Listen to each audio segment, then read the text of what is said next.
Good morning बच्चों। तो अरे हाँ, एक चीज हमसे थोड़ी एक्सचेंज हो गया। ये क्लास इस समय कॉर्पोरेट स्ट्रैटेजी की थी, बस जो हमने लिंक सेंड किया वो तुम लोगों को ऑपरेशंस का सेंड कर दिया है।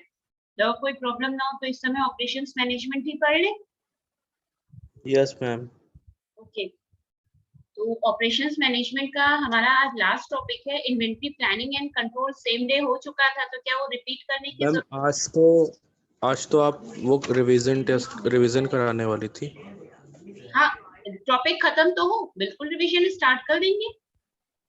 हम ओके चाह रहे मैम। रिवीजन बहुत ही आराम से हो, मीन्स एक टॉपिक चाहे एक दिन में कंप्लीट हो। रिवीजन लंबा चले कोई ओके दिक्कत नहीं है, अभी हम लोगों के पास मैम, काफी वही टाइम मैम कहना था मैम आज आपसे कि रिवीजन मैम एकदम अच्छे से करा दीजिएगा मैम। प्रॉपर होगा। और उसमें ये भी याद रखना कि हम नोट्स पहले अपडेट करेंगे, फिर उस टॉपिक का रिवीजन लेंगे, तो बोलोगे तुम ही लो, ठीक है। जहाँ पे कंफ्यूजन ओके होगा सिर्फ वो एक्सप्लेनेशन मेरे एंड से होगा, ठीक है। तो ओके हमारा ma'am. Okay last ma'am. Topic है आज का, ऑपरेशन शेड्यूलिंग। शेड्यूलिंग क्या होती है ये सबको पता ही होगा। शेड्यूलिंग में हम क्या करते हैं, सपोज हमें कोई काम करना है तो उसके लिए हम किस तरीके से काम करेंगे, क्या टाइमिंग होनी चाहिए और कितने टाइम पीरियड में हमें वो वर्क कंप्लीट कर लेना है, ये सब कुछ, ठीक है। एक रफ लेआउट जिसे कहें, ये सब कुछ हमारा शेड्यूलिंग में आता है, ठीक है। अब अगर हम ऑपरेशन शेड्यूलिंग की बात कर रहे हैं, तो ऑपरेशन शेड्यूलिंग की बात अगर हो रही है, दैट मीन्स हम मैन्युफैक्चरिंग फर्म से रिलेटेड बात कर रहे हैं।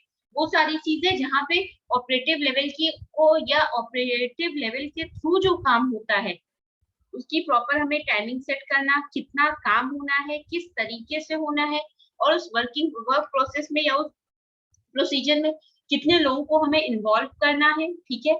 क्या रॉ मटेरियल होना चाहिए, कितने टाइम पे कितने पर्सन की किस रॉ मटेरियल की कहाँ पे क्या रिक्वायरमेंट है, और कितने टाइम पीरियड के बाद वो रॉ मटेरियल फिनिश प्रोडक्ट्स में कन्वर्ट होके एक सुटेबल जगह पर पहुंच जाना चाहिए।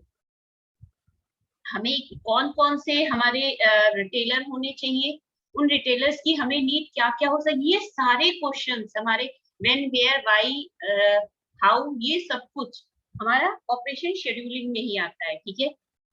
तो अगर हम बात करें और ये कहें कि किसी भी मैन्युफैक्चरिंग फर्म के लिए जहाँ पे भी ऑपरेशंस का काम हो रहा है, बहुत ही इम्पोर्टेंट होता है कि जो भी हमें प्रोडक्शन देना है, जितने भी टाइम पीरियड में, उसको बहुत ही इफेक्टिव और एफिशिएंट वे में होना चाहिए, और विद इन टाइम उसका कंप्लीशन, ये बहुत ही इम्पोर्टेंट एस्पेक्ट होता है प्रोडक्शन फर्म के लिए, ठीक है।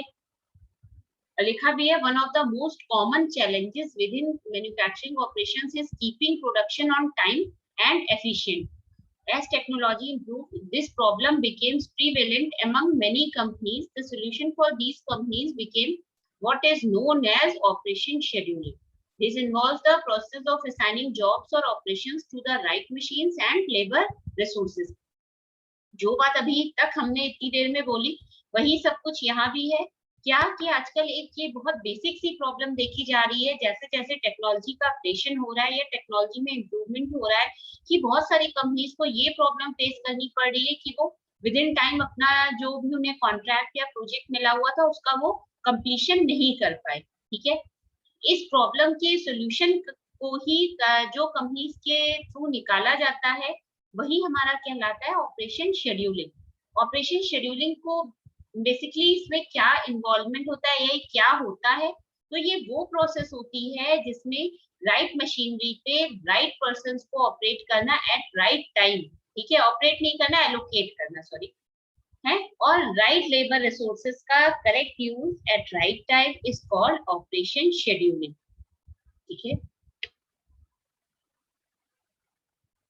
To ensure that production is completed on time, the timing and utilization of available resources are crucial. When properly executed, operation scheduling can increase your company's revenue and decreases the overall production time. While planning considers which resources and materials will be allocated for each job, scheduling adds the timing component of the production schedule. It deals with optimizing the sequence of operations on the allocated resources to ensure the most efficient production schedule is created and executed. क्या कह रहा है, अगर हमें अपने production को, अगर हमें ये इंश्योर कराना है कि जो भी हमारे यहाँ प्रोडक्शन हो रहा है वो इन टाइम हो रहा है, तो उसके लिए बहुत ज्यादा जरूरी है कि जो हमारे रिसोर्सेस का एलोकेशन हो वो भी विद इन टाइम हो। सपोज मान लो अब यही क्लास की ही बात करें, हमारी क्लास हमने तुम लोगों को लिंक सेंड कर दिया कि 11 बजे से हमारी क्लास स्टार्ट होगी, फाइन। अब लिंक है तुम लोगों के पास, पासपोर्ट भी है, तो तुम लोगों ने क्लास तो ज्वाइन कर ली, बट ये क्लास प्रॉपरली कंडक्ट कब हो पाएगी, जब जो भी उस क्लास को होस्ट कर रहा होगा, मीन्स या तो वो होस्ट बाय मी, मीन्स टीचर्स के थ्रू होस्ट हो रही हो, या कोई स्टूडेंट, मान लो रिवीजन क्लास है तो हमने किसी स्टूडेंट से कहा आज की क्लास तुम होस्ट करोगे, और तुम्हें कोई भी एक टॉपिक उठा लिया लाइक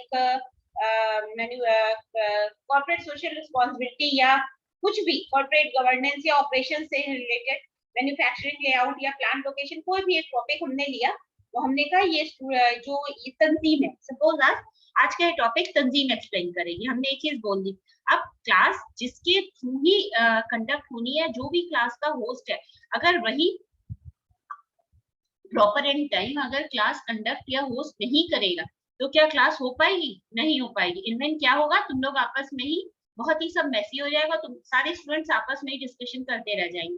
तो अगर हम चाहते हैं कि हमारा प्रोडक्शन इन टाइम कंप्लीट हो और हम अपने सारे जो भी हमारे पास अवेलेबल रिसोर्सेज हैं, रिसोर्सेज हमारे सारे रिसोर्सेज में सारे रिसोर्सेज आते हैं, लाइक रॉ मटेरियल भी आएगा, लैंड भी हमारे रिसोर्स ही होगा, लेबर जो हमारा ह्यूमन रिसोर्स है वो भी हमारा रिसोर्स में आएगा, और मनी मशीनरी ये सब हमारे रिसोर्सेज के ही पार्ट होंगे, ठीक है। हाँ, प्राइमरी सेकेंडरी रिसोर्सेज में कैटेगराइज हो सकते हैं, बट आएंगे फिलहाल सभी रिसोर्सेज में, ठीक है। तो जब तक हम रिसोर्सेज का टाइमली एलोकेशन नहीं करेंगे और जब तक हम उन्हें एग्जीक्यूशन के लिए कमांड नहीं देंगे, तब तक हमारा प्रोडक्शन स्टार्ट नहीं हो पाएगा, और विदाउट स्टार्ट एंड हो ही नहीं सकता, ठीक है।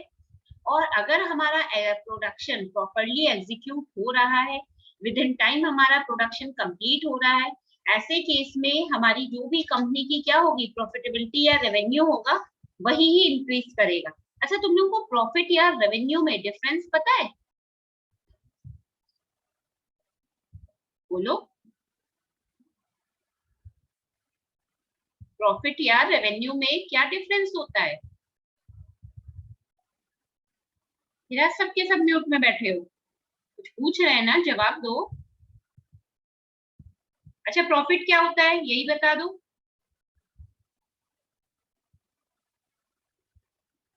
अरे बोलो बच्चों, कुछ तो बोलो।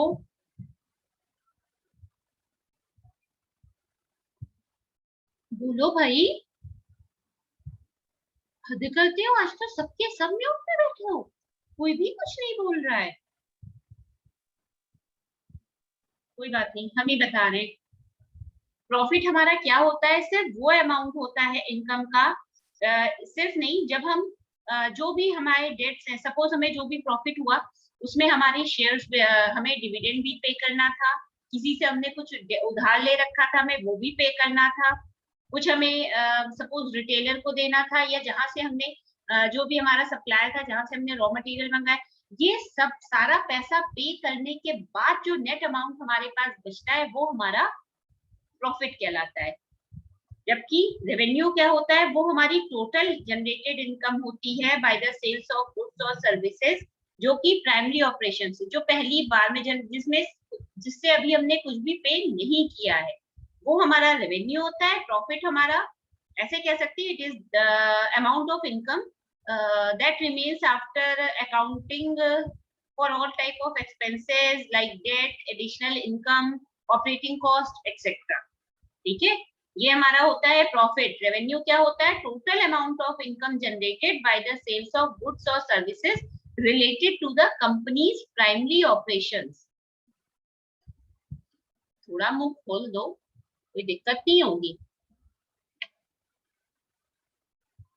अब क्या क्या ऑब्जेक्टिव्स के थ्रू या किन किन ऑब्जेक्टिव्स के कंसीडरेशन के बाद ऑपरेशन शेड्यूलिंग को प्लान किया गया। सबसे पहला क्या होता है, मैक्सिमाइज रिसोर्स यूटिलाइजेशन। हमें बीइंग अ मैन्युफैक्चरर या बीइंग अ फर्म ओनर या कुछ भी कह ले, जो भी एक फर्म को चलाने के लिए जो भी होल्डर क्या बोल सकते हैं, रिस्पॉन्सिबिलिटी जो भी बेयर करता है, उस पर्सन को ये ध्यान रखना चाहिए कि जो भी हम रिसोर्स का यूटिलाइजेशन कर रहे हैं वो मैक्सिमाइज वे में हो। ऐसा ना हो कि जो भी हमारे बेसिक या प्राइमरी रिसोर्सेज हैं उनकी वेस्टेज हो रही है, क्योंकि अगर हम किसी भी रिसोर्स को वेस्ट करेंगे किसी भी टाइप के, चाहे वो लैंड के सेंस में हो या लेबर के सेंस में हो या मशीनरी या मनी के सेंस में हो, किसी भी पार्ट पे हम बात करें, अगर किसी भी हमारे जो रिसोर्स का क्या हो रहा है, लॉस हो रहा है, तो ये भी याद रखो कि हमारे that we have very scarce resources, और जब तक हम उनका प्रॉपर यूटिलाइजेशन नहीं कर लेंगे, ठीक है, तब तक हमारा जो प्रॉपर मैन्युफैक्चरिंग फर्म जैसे वर्क करती है हम उस तरीके से वर्किंग प्रोसीजर को फॉलो नहीं कर पाएंगे, ठीक है। इसलिए ऑपरेशन शेड्यूलिंग का मेन ऑब्जेक्टिव क्या है कि हम अपने रिसोर्सेज का प्रॉपर यूटिलाइजेशन कर सके, जहां जहां पे जिन जिन चीजों की जरूरत है उसको सेम टाइम पे, सेम प्लेस पे, सेम पर्सन के थ्रू हमें वहां पहुंचाना होगा, ठीक है। फिर नेक्स्ट है second, manufacturing time reduction, operation schedule. अगर तुमने एक ऑलरेडी एक प्लान लेकर चल रहे हो कि तुम्हें किस तरीके से काम करना है, तो उसमें जो तुम्हारे एक कंजम्पशन ऑफ एक्सेसिव टाइम वो कहीं ना कहीं तुम्हारा बच जाएगा। अगर हमारी सब कुछ प्लानिंग के हिसाब से चल रहा है, सपोज हमने कोई भी प्लान नहीं किया है, ठीक है, सपोज यही अपनी ही क्लास में लेकर चलो, मान के चलो टाइम टेबल नहीं बना है, तो ऐसे में क्या प्रॉब्लम हो सकती है कि हो सकता है जो हम 10 बजे तुम लोगों को किसी क्लास का लिंक सेंड करें, हो सकता है सेम टाइम पे तुम्हारे दूसरे सब्जेक्ट टीचर भी सेंड करें। ऐसे में कहीं ना कहीं क्लैशेस की सिचुएशन आ जाएगी कि सेम टाइम पे दोनों टीचर क्लास लेने आ गए, तो क्लैश होने लग गया। इन्हीं सब चीजों से बचने के लिए क्या होता है, शेड्यूल बनता है, शेड्यूल या टाइम टेबल बनता है। टाइम टेबल अब अगर बन गया तो तुम लोगों के पास किसी भी क्लास को लेकर कोई कंफ्यूजन नहीं होगा, तुम लोगों के पास ऑलरेडी एक डॉक्यूमेंट है जिससे तुम लोगों को पता लग रहा है कि तुम्हारी कौन सी क्लास किस टाइम पे होनी है। इस तरीके से अगर हम प्रॉपर सारे काम ऑपरेटिव लेवल के सारे वर्क शेड्यूल करके करेंगे तो इससे हम टाइम को रिड्यूस कर पाएंगे, मैन्युफैक्चरिंग टाइम को, ठीक है। नेक्स्ट क्या है, इन्वेंट्री मिनिमाइजेशन।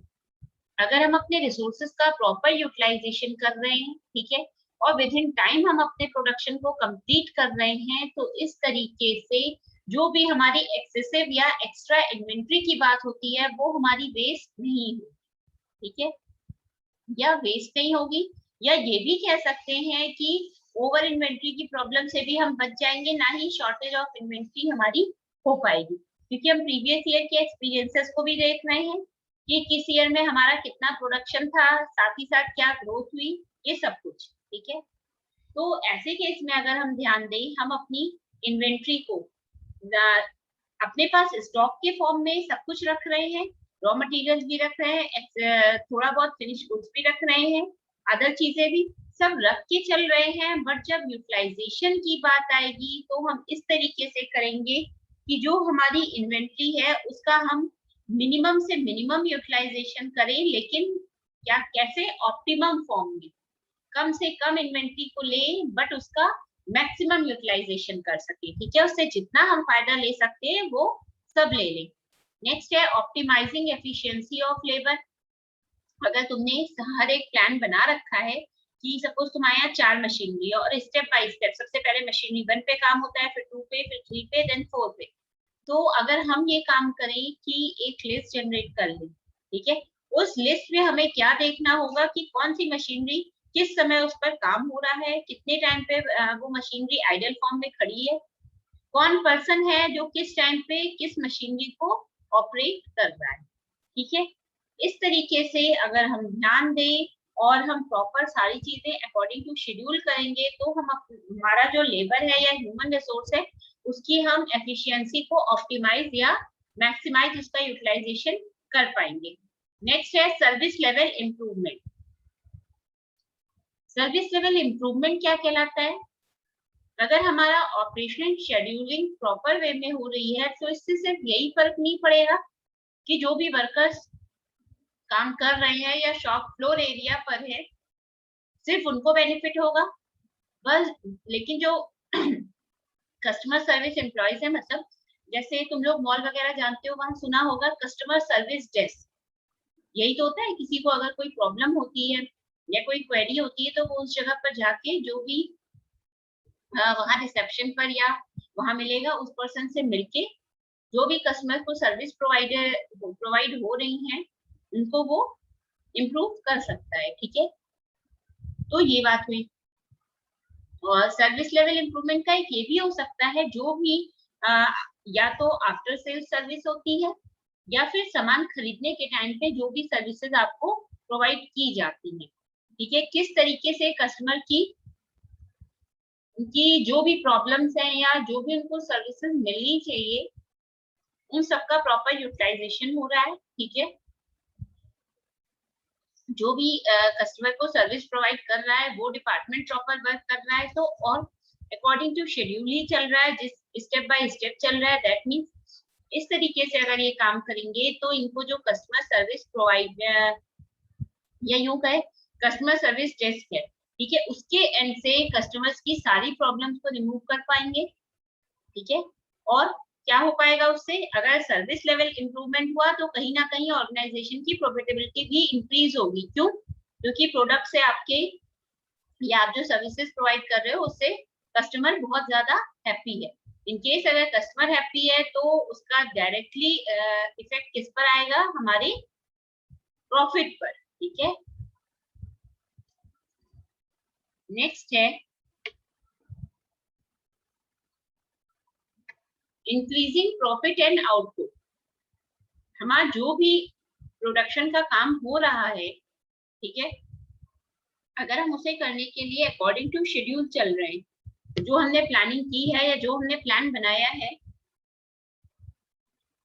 उसके अकॉर्डिंग अगर हम काम करते हुए चल रहे हैं तो उस केस में हमारा क्या होगा, जो हमारे रिसोर्सेज का एलोकेशन है वो इन टाइम हो रहा है। ठीक है, तो रिसोर्स को अगर एलोकेट टाइम नहीं किया जा रहा है, इसका मतलब जब हम उन्हें आगे क्या कह सकते हैं, जब वो अपना काम करेंगे तो वो भी इन टाइम कंप्लीट करेंगे।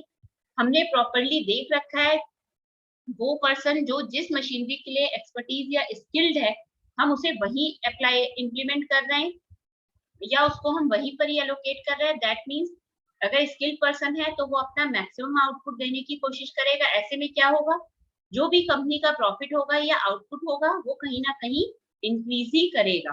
ठीक है, और इससे ओवरऑल प्रॉफिट क्या जनरेट होगा, अगर कंपनी को प्रॉफिट हो रहा है, कंपनी बेहतर आउटपुट जनरेट कर रही है, दिस मीन्स कि जो भी उसका ऑपरेशनल लेवल में जो भी टाइम लग रहा है वो क्या हो रहा है, वो proper with in time complete हो रहा है। दैट मीन्स कंपनी की प्रोडक्टिविटी इंक्रीज हो रही है। अगर प्रोडक्टिविटी इंक्रीज हो रही है दैट मीन्स कंपनी की गुडविल बढ़ रही है, प्रोडक्टिविटी इंक्रीज हो रही है, प्रॉफिट भी बढ़ रहा है, दैट मीन्स उसकी सेल भी वहां बढ़ रही है और कस्टमर्स के बीच उसका प्रोडक्ट बहुत ही रिनोन हो रहा है। ठीक है,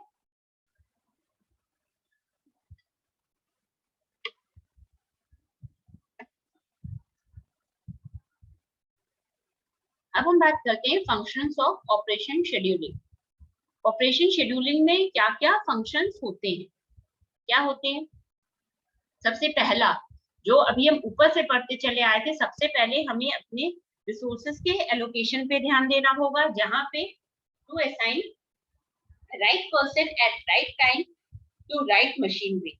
जिस मशीनरी पे या जो या फिर असाइन जॉब्स क्या लो, ठीक है, जिसको जो काम दिया जाए, मतलब सही पर्सन को सही वक्त पे सही काम दिया जाए, उससे क्या होगा, जो भी प्रोडक्शन होगा वो कहीं ना कहीं कंपनी के फेवर में होगा। ठीक है, एम्प्लॉयज भी सेटिस्फाई रहेगा अपनी जॉब से। ठीक है, तो उसका जो उससे क्या होगा, अगर हमारे पास एक बेटर ह्यूमन रिसोर्स है, बहुत अच्छा ह्यूमन रिसोर्स है, तभी शायद हम प्रॉपर वर्क भी कर पाएंगे। तो ऐसे केस में क्या होगा, अगर हम प्रॉपर रिसोर्सेज का एलोकेशन कर रहे हैं तो ओवरऑल हमारी जो प्रोडक्टिविटी होगी वो कहीं ना कहीं इंप्रूव करेगी। जो भी ऑर्गेनाइजेशन है वो इफेक्टिव और एफिशिएंट वे में वर्क कर पाएगा। ठीक है, अब जब इतना कुछ होगा तो कहीं ना कहीं एट लास्ट या जो सबसे फाइनल मूवमेंट होगा वहां पे क्या होगा, ओवरऑल प्रॉफिट जनरेट होगा। ठीक है, तो ऐसे केस में क्या होगा, उस तरीके से कंपनी की एक रियल पिक्चर किसके सामने आएगी कि वो एग्जैक्टली उसकी कंपनी की क्या कैपेसिटी है टुवर्ड्स द प्रोडक्शन। ठीक,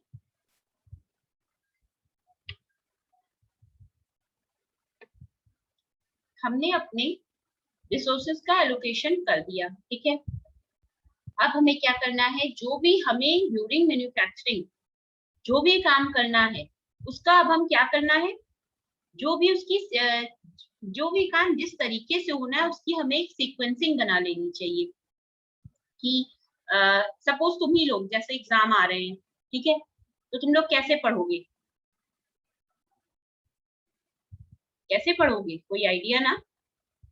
सबसे पहले क्या करोगे, सिलेबस देखोगे, सिलेबस से पहले ये देखोगे तुम्हारे जो जितने भी सब्जेक्ट हैं 4 6 जो भी हैं उनमें सबसे टफ पेपर कौन सा है, जो सबसे टफ पेपर होगा उसको तुम सबसे ज्यादा टाइम दोगे, जो उससे इजी होगा उसको थोड़ा कम टाइम, और जो सबसे इजीएस्ट पेपर होगा उसको सबसे कम टाइम दोगे। तो ये क्या कर रहे हो, एक तरीके से तुम लोग शेड्यूलिंग ही तो कर रहे हो। तुम्हारे पास 6 पेपर थे लेकिन तुमने जो सीक्वेंस लगाया उसमें टफेस्ट पेपर को सबसे ऊपर रैंक दिया, ठीक है। उसी हिसाब से हमें क्या करना होता है एज अ मैन्युफैक्चरर, हमें ध्यान देना चाहिए कि जो भी हमारे यहाँ मैन्युफैक्चरिंग हो रही है उसमें जितने भी स्टेप्स इन्वॉल्व हैं उन सबके एक एक स्टेप की प्रॉपर सीक्वेंसिंग होनी चाहिए। लाइक हमने जॉब असाइन तो कर दी, अब मान लो जो हमने 3rd नंबर की जॉब असाइन की वो काम सबसे पहले होना चाहिए था, ठीक है। सपोज हम खाना बनाते हैं तो खाना बनाने के लिए सबसे पहले क्या करनी होती है, तैयारी ही तो करनी पड़ती है। सिर्फ बोल देने से कि हाँ हो जाएगा, खाना तो नहीं रेडी हो पाएगा, ठीक है। अब हमें अगर सब्जी बनानी है, हमने सारी चीजें सारे इंग्रेडिएंट सब रख लिया और दैट वी एंड सबसे लास्ट वी थॉट दैट अरे हमारे पास तो सब्जी ही नहीं है। अब जब if we don't have any type of vegetable then what we will cook, हम बनाएंगे क्या, ऑब्वियस सी बात है ना। तो इसके लिए जो भी हमारे जॉब्स हैं सबसे पहले हमें क्या करना है, हमें इस पर ध्यान देते हुए ये देखना होगा जो भी हमारी जॉब है और साथ ही साथ उनकी सीक्वेंसिंग पर बहुत ध्यान देना होगा। अगर हम प्रॉपर सीक्वेंस वे में काम करके चलेंगे तो फिर हमारा काम बहुत ही इफेक्टिव होगा, साथ ही साथ एफिशिएंट भी होगा। और अगर इतना होगा तो इतना होने के बाद क्या होगा, कंपनी की प्रॉफिटेबिलिटी ही इंक्रीज करेगी। लोगों को पता नहीं क्या हो गया है आज। नेक्स्ट है start and and time of job. हमें ऑपरेशन शेड्यूलिंग जब हम करते हैं तो हमें ये सबसे ज्यादा ध्यान रखना चाहिए कि जो भी हमारे यहाँ काम हो रहा है उसका स्टार्ट टाइम क्या है और एंड टाइम क्या है, ठीक है। हम ये तभी हो पाएगा जब हम जॉब की एक सीक्वेंसिंग कर लेंगे, ठीक है, किसको कौन सा काम पहले करना है और किसको कौन सा काम बाद में करना है, ठीक है। हमें जैसे सपोज मान लो हम 4 प्रोडक्ट्स का प्रोडक्शन करते हैं बट हमारे पास जो लेटेस्ट में हमारा 3rd प्रोडक्ट है उसके बहुत ज्यादा ऑर्डर्स हैं, तो हम ये तो नहीं करेंगे कि हम उसी सीक्वेंस में काम करें, सबसे पहले फर्स्ट फिर सेकंड फिर थर्ड फिर फोर्थ। तो जब हमने ये अगर हम ये अपना प्रपोजल रखते हैं तो कहीं ना कहीं ये भी होता है कि हम अपने इस तरीके से करके हम अपने कस्टमर्स को ज्यादा प्रायोरिटी दे रहे होते हैं। क्यों, क्योंकि हमारा जो प्रोडक्ट ज्यादा बिकेगा हमें पहले उसके मैन्युफैक्चरिंग पर ध्यान देना चाहिए। इनसे ज्यादा अगर ऐसा हम करेंगे तो उससे जो भी हमारे जॉब के जो भी साइन जॉब्स है उनके स्टार्टिंग टाइम और एंड टाइम बहुत ही लिमिटेड होगा और हमारा जो वेस्टेज ऑफ टाइम है हम उसको भी बचा पाएंगे, ठीक है। नेक्स्ट हमारा क्या है, maximum utilisation of plant. Suppose जो हमारी मशीनरी है वो एक दिन में 100 यूनिट जनरेट कर लेती है बट हम क्या कर रहे हैं, सिर्फ 50 60 या 80 यूनिट ही बना रहे हैं। तो इससे कहीं ना कहीं क्या होगा, क्या होगा इससे, बोलो, ये तो बोल सकते हो, समझ में भी आ रहा है, बोलो क्या होगा। क्या मैम? सुना नहीं था, हम पूछ रहे हैं अगर हम प्लांट्स का अपना मैक्सिमम यूटिलाइजेशन लेकर चलेंगे तो उसका आउटपुट क्या निकलेगा, बोलो बच्चों, ये बहुत इजी है। मैम रिसोर्स अरे भैया अगर तुम अपने प्लांट्स का और रिसोर्सेज का प्रॉपर यूटिलाइजेशन कर रहे हो तो अल्टीमेटली क्या होगा, प्रोडक्शन मैम प्रोडक्टिविटी हम लोग की बढ़ेगी मैम, वही तो मैम बात, प्रोडक्टिविटी बढ़ेगी। ऑब्वियस सी बात है। तो बहुत छोटा सा क्यों भूल जाते हो, जो भी हम काम कर रहे हैं अपनी फर्म के लिए, मैन्युफैक्चरिंग फर्म के लिए, उसका ओवरऑल हमारा मकसद क्या है, जो भी हमारे गोल्स या ऑब्जेक्टिव्स हैं उनको हम विद इन गिवन टाइम या कम से कम टाइम में हम अपने मैक्सिमम गोल्स को अचीव कर लें। अगर हमने गोल्स को अचीव कर लिया तो हमारा किसी फर्म का सबसे इंपॉर्टेंट गोल क्या होता है, प्रॉफिट को मैक्सिमाइज करना और वेल्थ को मैक्सिमाइज करना। हमारा प्रॉफिट जब जनरेट होगा तभी तो हम उसे मैक्सिमाइज कर पाएंगे, ठीक है। नेक्स्ट क्या है, information on machines. Information on machines का मतलब हमें हमेशा बीइंग अ मैन्युफैक्चरिंग फर्म इस चीज पर ध्यान देना चाहिए, हमारी फर्म में जो वो सारे सोर्सेस या वो सारे मीन्स या मीडियम्स जो उसके प्रोडक्शन में, मतलब उस मशीन से जो भी प्रोडक्शन हो रहा है उसके प्रोडक्शन में हेल्प कर रहे हैं। अगर ऐसा है तो इसके लिए हमें भी क्या काम करना चाहिए, अपडेटेड मशीनरीज का यूज करना चाहिए। ठीक है, फिलहाल हमारे पास जितना है, जैसा है, जितना भी है हम उसी का यूज करेंगे। बट अगर हम चाहते हैं कि हमारी चीजें बहुत ही प्रॉपर वे में और इफेक्टिव वे में हो या इफेक्टिव मैनर में हो, तो हम उसके लिए क्या कर सकते हैं, जो भी हमारी मशीनरी है उसको हम प्रॉपर अपडेटेड मशीनरी यूज करें। ठीक है, नेक्स्ट क्या है, shop floor control. Shop floor control means basically ये जो ऑपरेटिव लेवल काम कर रहा होता है, ये क्या कर रहा होता है, फ्लोर एरिया पर काम कर रहा होता है। ठीक है, एक्सेसिव फ्लोर स्पेस को का यूटिलाइजेशन नहीं होना चाहिए। कहाँ पे, कहाँ नहीं होना चाहिए, ड्यूरिंग द मैन्युफैक्चरिंग। ठीक है, अगर हमारा कम से कम टाइम होगा, हम अपने फ्लोर पर जो भी हमारी स्पेसिंग है उस पर अगर हम कंट्रोल कर ले जाएंगे तो हमारा प्रोडक्शन भी इंक्रीज होगा। ठीक है, अगर प्रोडक्शन इंक्रीज हो रहा है दैट मीन सेल्स भी बढ़ रही है, सेल्स बढ़ेगी तो अल्टीमेटली हमारी प्रॉफिटेबिलिटी इंक्रीज होगी। ठीक है, तो ये था हमारा ऑपरेशन शेड्यूलिंग। ठीक है, क्लियर है ये टॉपिक? Yes ma'am. ओके, तो इस टॉपिक के साथ हमारा सिलेबस खत्म होता है। अब तुम लोगों को बताओ, अब तुम लोगों को एक काम और भी करना है। मंडे को शायद ऑपरेशंस की क्लास नहीं होती है, कॉर्पोरेट स्ट्रेटजी की होती है। तुम लोगों को मैम काम ये, कॉर्पोरेट की है। हाँ कॉर्पोरेट की होती है ना, तो शायद अब ट्यूसडे को होगी क्लास। ट्यूसडे को हम रिवीजन भी स्टार्ट करेंगे। उससे पहले तुम लोगों को एक ये काम करना है कि एक बार सारा सिलेबस ऊपर से नीचे तक देख लेना अच्छे से।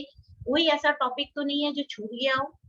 अगर कोई टॉपिक स्किप हुआ है तो पहले वही टॉपिक कराएंगे, उसके बाद से रिवीजन स्टार्ट होगा। ठीक है, हो जाएगा। Yes ma'am. और एक और चीज, क्लास में इस समय 12 पार्टिसिपेंट्स हैं। 12 मीन्स हमें मिला के 12 है। ये जितने बच्चे हैं इसमें शायद तंजीम का आया है असाइनमेंट, अतिया का है, तुम्हारा है, मतलब ये क्या नाम है, अल्फिशानी का है, शारदा द्विवेदी है, विवेक कुमार, गौतम है। बाकी ये जितने भी हैं, माश शारिफ, मोहम्मद तौफीक, मोहम्मद वासिफ, नावेद खान, कमर आलम, ये 6 बच्चों के असाइनमेंट मेरे पास नहीं है। ये चीज हम तुम लोगों को मेंशन कर दे रहे हैं बहुत अच्छे से। पिछले सेमेस्टर में तुम लोगों को क्या, कैसे, कितने इंटरनल मिले हैं उससे हमें मतलब नहीं है। हम ये सीक्वेंसिंग ग्रुप में इसीलिए डाल रहे हैं, जैसे ही सीक्वेंसिंग होगी उसी हिसाब से असाइनमेंट के, याद रखना 5 मार्क्स होते हैं। ठीक है, तो जो तुम लोगों का असाइनमेंट जैसे जिस सीक्वेंस में आएगा, जितना डिले होगा उसी हिसाब से मार्किंग भी होगी। ठीक है, इस चीज को ध्यान रखना। और तुम लोगों की क्लास में एक स्टूडेंट है ऐश्वर्य चौरसिया, अगर किसी के पास उससे किसी की बात होती हो तो उसको बोल देना उसने अभी अपना एक ही असाइनमेंट भेजा है, दूसरा नहीं भेजा है। Okay ma'am. ठीक है, इतना कर देना। और ये ओके 6 स्टूडेंट्स याद रखें। ठीक है, ओके मैम। ओके। तो तुम लोगों को हमने 2 थैंक यू काम मैम। दिए हैं। एक तो जो भी गूगल क्लासरूम पे सिलेबस अपडेट होगा, नोट्स अपडेट होंगे, उसको देखते रहना। और दूसरा, एक बार सिलेबस को सब बच्चे क्रॉस चेक करेंगे कि कुछ छूट तो नहीं गया है। ठीक है, तो चलो फिर अब मंडे को मिलते हैं। मंडे नहीं, अभी एक क्लास बाकी है कॉर्पोरेट स्ट्रेटजी की। ठीक है, तब मिलते हैं। Okay, thank okay you ma'am. बच्चों, thank you ma'am. Thank you बच्चों।